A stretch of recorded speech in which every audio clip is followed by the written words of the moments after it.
بسم اللہ الرحمن الرحیم۔ ملفوظات حضرت مسیح موعود 24 مارچ 1903۔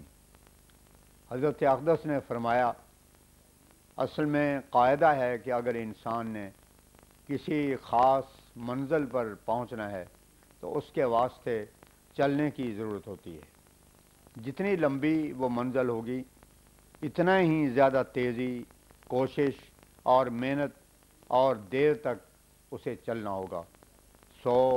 خدا تعالیٰ تک پہنچنا بھی تو ایک منزل ہے اور اس کا بعد اور دوری بھی لمبی، پر جو شخص خدا تعالیٰ سے ملنا چاہتا ہے اور اس کے دربار میں پہنچنے کی خواہش رکھتا ہے، اس کے واسطے نماز ایک گاڑی ہے جس پر سوار ہو کر وہ جلد تک پہنچ سکتا ہے۔ جس نے نماز ترک کر دی وہ کیا پہنچے گا؟ اصل میں مسلمانوں نے جب سے نماز کو ترک کیا یا اسے دل کی تسکین، آرام اور محبت سے اس کی حقیقت سے غافل ہو کر پڑھنا ترک کیا ہے، تبھی سے اسلام کی حالت بھی مارد زوال میں آئی ہے۔ وہ زمانہ جس میں نمازیں سوار کر پڑھی جاتی تھیں، غور سے دیکھ لو کہ اسلام کے واسطے کیسا تھا۔ ایک دفعہ تو اسلام نے تمام دنیا کو زیر پا کر دیا تھا، جب اسے ترک کر دیا وہ خود متروک ہو گئے ہیں۔ درد دل سے پڑھی ہوئی نماز ہی ہے کہ تمام مشکلات سے انسان کو نکال لیتی ہے۔ ہمارا بارہا کا تجربہ ہے کہ اکثر کسی مشکل کے وقت دعا کی جاتی ہے، اب نماز میں یہ ہوتی ہیں کہ خدا نے اس امر کو حل اور آسان کر دیا ہوتا ہے۔ نماز میں کیا ہوتا ہے؟ یہی کہ عرض کرتا ہے، التجا کے ہاتھ بڑھاتا ہے اور دوسرا اس کی غرض کو بھی اچھی طرح سنتا ہے۔ پھر ایک ایسا وقت بھی ہوتا ہے کہ جو سنتا تھا وہ بولتا ہے اور گزارش کرنے والے کو جواب دیتا ہے۔ نمازی کا یہی حال ہے، خدا کے آگے سر بسجود رہتا ہے اور خدا تعالیٰ کو اپنے مصائب اور حوائج سناتا ہے۔ پھر آخر سچی اور حقیقی نماز کا یہ نتیجہ ہوتا ہے کہ ایک وقت جلد آ جاتا ہے کہ خدا تعالیٰ اس کے جواب کے واسطے بولتا اور اس کو جواب دے کر تسلی دیتا ہے۔ بھلا یہ بجوز حقیقی نماز کے ممکن ہے؟ ہرگز نہیں۔ اور پھر جن کا خدا ہی ایسا نہیں وہ بھی گئے گزرے ہیں، ان کا کیا دین اور کیا ایمان ہے؟ وہ کس امید پر اپنے اوقات ضائع کرتے ہیں؟ ہمارے زمانے میں جو سوال پیش ہوا کہ کیا وجوہات ہیں جن سے اسلام کو زوال آیا، اور پھر وہ کیا ذریعے ہیں جن سے اس کی ترقی کی راہ نکل سکتی ہے، اس کے مختلف قسم کے لوگوں نے اپنے اپنے خیال کے مطابق جواب دیے ہیں، مگر سچا جواب یہی ہے کہ قرآن کو ترک کرنے سے تنزل آیا اور اسی کی تعلیم کے مطابق عمل کرنے سے اس کی حالت سنور جاوے گی۔ موجودہ زمانے میں جو ان کو اپنے خون مہدی اور مسیح کی آمد کی امید اور شوق ہے کہ وہ آتے ہی ان کو سلطنت لے دے گا اور کفار تباہ ہوں گے، یہ ان کے خام خیال اور وسوسے ہیں۔ ہمارا اعتقاد ہے کہ خدا نے جس طرح ابتدا میں دعا کے ذریعے سے شیطان کو آدم کے زیر کیا تھا، اسی طرح اب آخری زمانہ میں بھی دعائی کے ذریعے سے غلبہ اور تسلط عطا کرے گا۔ نہ تلوار سے ہر ایک امر کے لیے کچھ آثار ہوتے ہیں اور اس سے پہلے تمہیدیں ہوتی ہیں۔ ہونہار بروا کے چکنے چکنے پات، بھلا اگر ان کے خیال کے موافق یہ زمانہ ان کے دن پلٹنے کے ہی تھا اور مسیح نے ان کو سلطنت دلانی تھی تو چاہیے تھا کہ ظاہری طاقت ان میں جمع ہونے لگتی، ہتھیار ان کے پاس زیادہ رہتے، فتوحات کا سلسلہ ان کے واسطے کھولا جاتا، مگر یہاں تو بالکل ہی برعکس نظر آتا ہے۔ ہتھیار ان کے ایجاد نہیں، ملک و دولت ہے تو اوروں کے ہاتھ ہے، ہمت و مردانگی ہے تو اوروں میں، یہ ہتھیاروں کے واسطے بھی دوسروں کے محتاج، دن بدن ذلت اور ادبار ان کے گرد ہے۔ جہاں دیکھو جس میدان میں سنو انہی کو شکست ہے۔ بھلا کیا یہی آثار ہوا کرتے ہیں اقبال کے؟ ہرگز نہیں۔ یہ بھولے ہوئے ہیں زمینی تلوار اور ہتھیاروں سے ہرگز کامیاب نہیں ہو سکتے۔ ابھی تو ان کی خود اپنی حالت ایسی ہے اور بے دینی اور لا مذہبی کا رنگ ایسا ہے کہ قابل عذاب اور مورد قہر ہیں۔ پھر ایسوں کو کبھی تلوار ملی ہے؟ ہرگز نہیں۔ ان کی ترقی کی وہی سچی راہ ہے کہ اپنے آپ کو قرآن کی تعلیم کے مطابق بنا دیں اور دعا میں لگ جائیں۔ ان کو اب اگر مدد آوے گی تو آسمانی تلوار سے اور آسمانی حربہ سے، نہ اپنی کوششوں سے، اور دعائی سے ان کی فتح ہے، نہ قوت بازو سے۔ یہ اس لیے ہے کہ جس طرح ابتدا تھی انتہا بھی اسی طرح ہو۔ آدم اول کو فتح دعا ہی سے ہوئی تھی، ربنا ظلمنا انفسنا، الاعراف آیت 24۔ اور آدم ثانی کو بھی جو آخری زمانے میں شیطان سے آخری جنگ کرنا ہے، اسی طرح دعا ہی کے ذریعے فتح ہوگی۔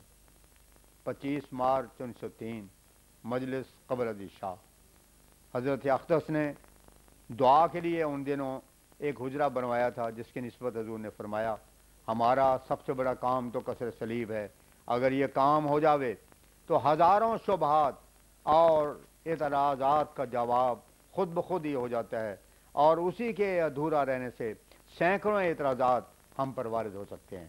دیکھا گیا ہے کہ 40 یا 50 کتابیں لکھی ہیں، مگر ان سے ابھی وہ کام نہیں نکلا جس کے لیے ہم آئے ہیں۔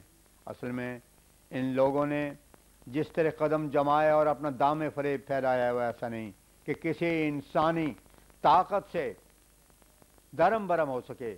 دانا آدمی جانتا ہے کہ اس قوم کا تختہ کس طرح پلٹا جا سکتا ہے، یہ کام بجز خدائی ہاتھ کے انجام پذیر ہوتا نظر نہیں آتا۔ اسی واسطے ہم نے ان ہتھیاروں یعنی قلم کو چھوڑ کر دعا کے واسطے یہ مکان یعنی حجرہ بنوایا ہے، کیونکہ دعا کا میدان خدا نے بڑا وسیع رکھا ہے اور اس کی قبولیت کا بھی اس نے وعدہ فرمایا ہے۔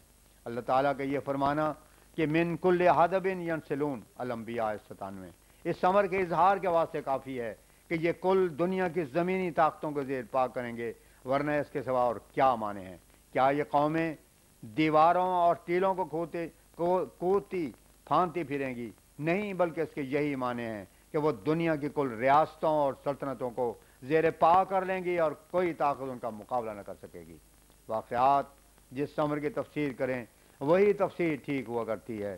اس آیت کے معنی خدا تعالیٰ نے واقعات سے بتا دی ہیں، ان کے مقابلے میں اگر کسی قسم کے سیفی قوت کی ضرورت ہوتی تو اب جیسے کہ بظاہر اسلامی دنیا کی امیدوں کے آخری دن ہیں، چاہیے تھا کہ اہل اسلام کی سیفی طاقت بڑی ہوئی ہوتی اور اسلامی سلطنتیں تمام دنیا پر غلبہ پاتی اور کوئی ان کے مقابلے پر ٹھہر نہ سکتا، مگر اب تو معاملہ اس کے برخلاف نظر آتا ہے۔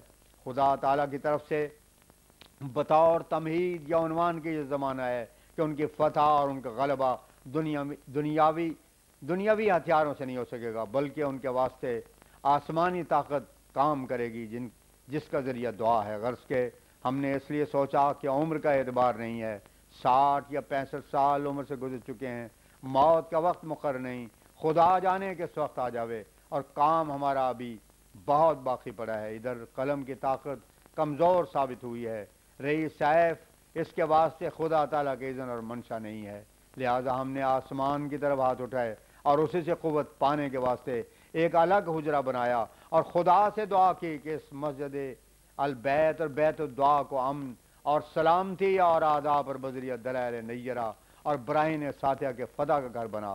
ہم نے دیکھا کہ اب ان مسلمانوں کی حالت تو خود مورد عذاب اور شامت اعمال سے قہر الہی کے نزول کی محرک بنی ہوئی ہے، اور خدا کے نصرت اور اس کے فضل و کرم کی جازب مطلق نے رہی۔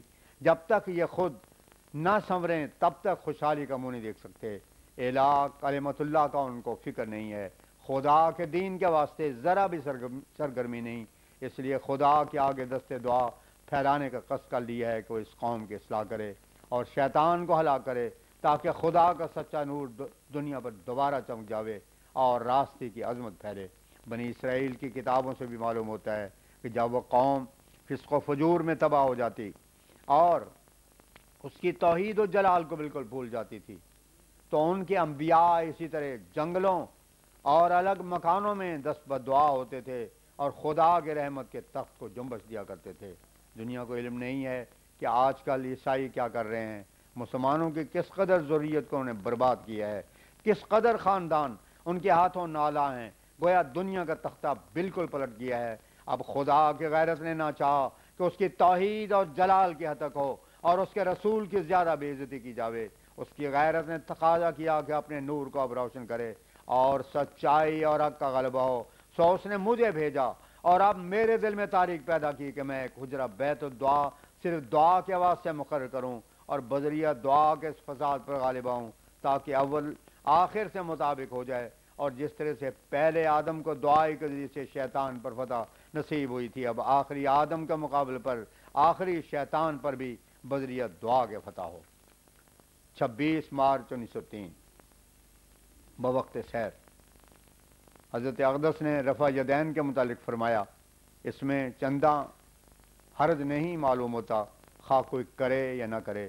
احادیث میں بھی اس کا ذکر دونوں طرح پر ہے، اور وہابیوں اور سنیوں کے طریق عمل سے بھی یہی نکلتا ہے، کیونکہ ایک تو رفع یدین کرتے ہیں اور ایک نہیں کرتے۔ معلوم ہوتا ہے کہ رسول اللہ صلی اللہ علیہ وسلم نے کسی وقت رفع یدین کیا اور بعد ازاں ترک کر دیا۔ پھر فرمایا اکیلا ایک وطر کہیں سے ثابت نہیں ہوتا، وطر ہمیشہ 3 ہی پڑھنی چاہیے، خواہ تینوں اکٹھے ہی پڑھ لیں، خواہ 2 رکعت پڑھ کر سلام پھیر لیں اور پھر 1 رکعت الگ پڑھی جاوے۔ بابو نبی بخش صاحب احمدی کلرک نے عرض کی کہ بعض وقت تو دل میں خود بخود ایک ایسی تحریک پیدا ہوتی ہے کہ طبیعت عبادت کی طرف راغب ہوتی ہے اور قلب میں ایک عجیب فرحت اور سرور محسوس ہوتا ہے، اور بعض وقت یہ حالت ہوتی ہے کہ نفس پر جبر اور بوجھ ڈالنے سے بھی حالت پیدا نہیں ہوتی اور عبادت ایک بار گراں معلوم ہوتا ہے۔ حضرت اقدس نے فرمایا اسے قبض اور بسط کہتے ہیں۔ قبض اس حالت کا نام ہے جبکہ ایک غفلت کا پردہ اس کے دل پر چھا جاتا ہے اور خدا کی طرف محبت کم ہوتی ہے اور طرح طرح کے فکر اور رنج اور غم اور اسباب دنیاوی میں مشغول ہو جاتا ہے، اور بسط اس کا نام ہے کہ انسان دنیا سے دل برداشتہ ہو کر خدا کی طرف رجوع کرے اور موت کو ہر وقت یاد رکھے۔ جب تک اس کو اپنی موت بخوبی یاد نہیں ہوتی وہ اس حالت تک نہیں پہنچ سکتا۔ موت تو ہر وقت قریب آتی جاتی ہے، کوئی آدمی ایسا نہیں جس کے قریب رشتہ دار فوت نہیں ہو چکے، اور آج کل تو وبا سے گھر کے گھر صاف ہوتے جاتے ہیں اور موت کے لیے طبیعت پر زور دے کر سوچنے کی حاجت نہیں رہی۔ یہ حالتیں قبض اور بسط کی اس شخص کو پیدا ہوتی ہیں جس کو موت یاد نہیں ہوتی، کیونکہ تجربے سے دیکھا گیا ہے کہ بعض دفعہ انسان قبض کی حالت میں ہوتا ہے اور ایک ناگہانی حادثہ پیش آ جانے سے وہ حالت قبض دور ہو جاتی ہے، جیسے کوئی زلزلہ آ جاوے یا موت کا حادثہ ہو جاوے تو ساتھ ہی اس کا انشراح ہو جاتا ہے۔ اس سے یہ بھی معلوم ہوتا ہے کہ قبض اصل میں ایک عارضی شے ہے جو کہ موت کو بہت یاد کرنے اور اللہ تعالیٰ کے ساتھ سچا پیوست ہو جانے سے دور ہو جاتی ہے، اور پھر بسط کی حالت دائمی ہو جاتی ہے۔ عارفوں کو قبض کی حالت بہت کم ہوتی ہے۔ نادان انسان سمجھتا ہے کہ دنیا بہت دیر رہنے کی جگہ ہے، میں پھر نیکی کر لوں گا، اس واسطے غلطی کرتا ہے۔ اور عارف سمجھتا ہے کہ آج کا دن جو ہے یہ غنیمت ہے، خدا معلوم کل زندگی ہے کہ نہیں۔